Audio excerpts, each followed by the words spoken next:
Hello बच्चों, welcome back with my new video. आज की इस वीडियो में हम संज्ञा के प्रकार को संक्षिप्त रूप में पढ़ेंगे। जैसा कि हमने अपनी पिछली वीडियो में संज्ञा किसे कहते हैं और इनके प्रकार के बारे में पढ़ा था कि ये कितने प्रकार के होते हैं, और आज की वीडियो में हम पढ़ेंगे कि वो कौन कौन से प्रकार हैं, उनके संक्षिप्त रूप को जानेंगे।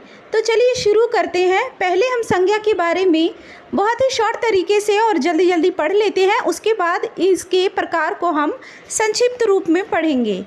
तो पहले है संज्ञा किसे कहते हैं और ये कितने प्रकार के होते हैं। तो चलिए इसके बारे में पढ़ते हैं। किसी भी व्यक्ति, वस्तु, जाति, भाव या स्थान के नाम को संज्ञा कहते हैं। जैसे मनुष्य जो है जाति में आ जाता है।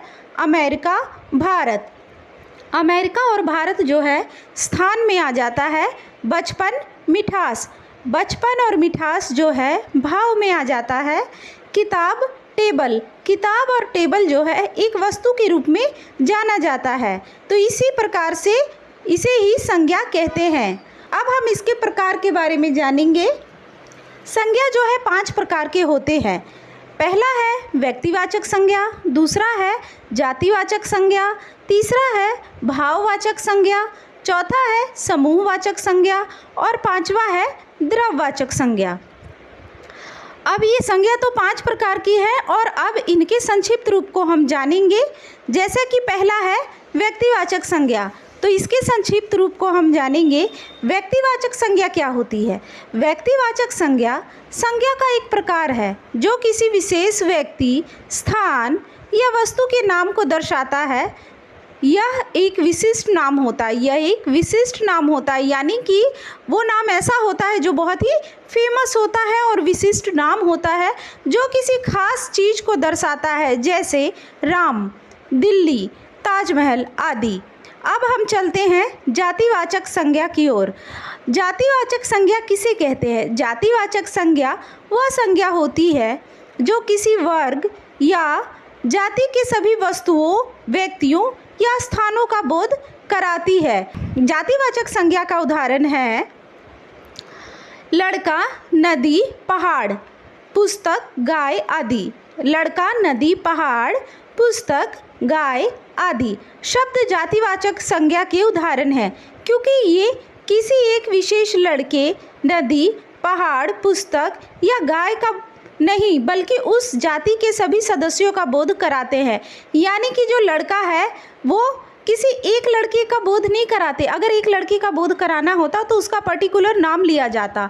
और नदी है तो नदी में कई सारी नदियां आ जाती है, गंगा, जमुना, सरस्वती, ऐसी नदियां आ जाती हैं। किसी एक नदी का बोध नहीं करा रहा है, ये पूरी नदी को यहाँ पर नदी का बोध करा रहा है। पहाड़ में कई प्रकार के पहाड़ हैं और कई सारे पहाड़ हैं, उन सभी का बोध ये पहाड़ शब्द करा रहा है। पुस्तक में कई प्रकार की पुस्तकें, अलग अलग सब्जेक्ट की पुस्तकें, जैसे गाय हैं, गाय में बहुत सारी गायों का बोध ये शब्द करा रहा है आदि जो है जातिवाचक संज्ञा के उदाहरण है, क्योंकि ये किसी विशेष लड़के, नदी, पहाड़, पुस्तक या गाय का नहीं बल्कि उसकी पूरे जाति का बोध करा रहे हैं। अब हम चलते हैं भाववाचक संज्ञा की ओर कि भाववाचक संज्ञा किसे कहते हैं। भाववाचक संज्ञा का वह प्रकार है जो किसी भाव, गुण, दशा, क्रिया या अवस्था का बोध कराता है।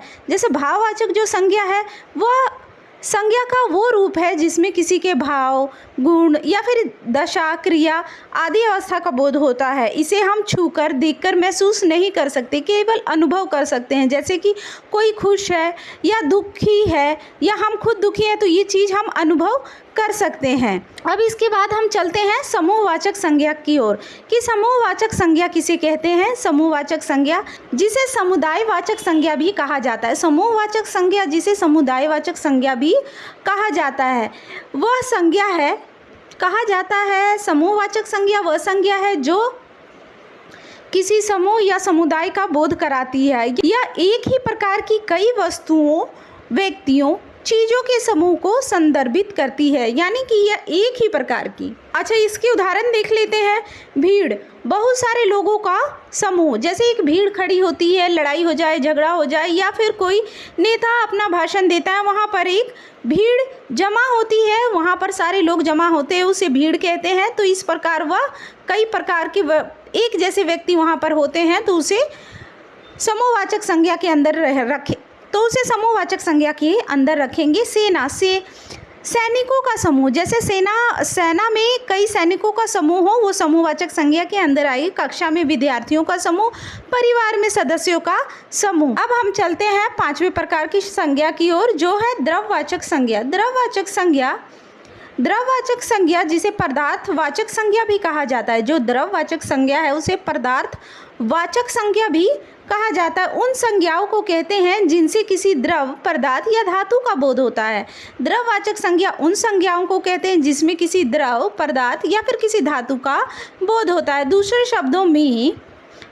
शब्दों में ये वे संज्ञाएं हैं जिन्हें गिना नहीं जा सकता बल्कि मापा या तोला जा सकता है। उदाहरण के लिए द्रव्य, उदाहरण के लिए जो द्रववाचक संज्ञा है उसके उदाहरण है पानी। पानी को जो है गिना नहीं जा सकता, उसे मापा जाता है लीटर में। दूध को भी हम गिन नहीं सकते हैं, हम उसे नाप सकते हैं लीटर में। तेल है, घी है, आदि जो है द्रववाचक संज्ञा का उदाहरण है।